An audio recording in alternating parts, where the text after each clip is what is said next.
Ayun pa, may naman bumabalik pa na. Ayun kasi ito mo ito. Simpleng ito yung mansi, ama, makakain ka ulit ng marami. Sa Encanton Bio, ganyan lang offer yung skin. I-transfer sa separate. At ito ang nakuha kong liquid. Hugasan ng 3 beses. 3 beses ha, tapos natulugin. Cornstarch, eggs, and breadcrumbs. Timplahan ko lang ng asin, paminta, garlic.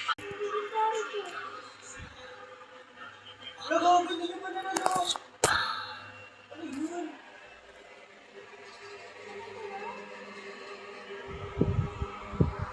Nakakalimutan na po tayo ng bobo. Hindi ba na rin po tayo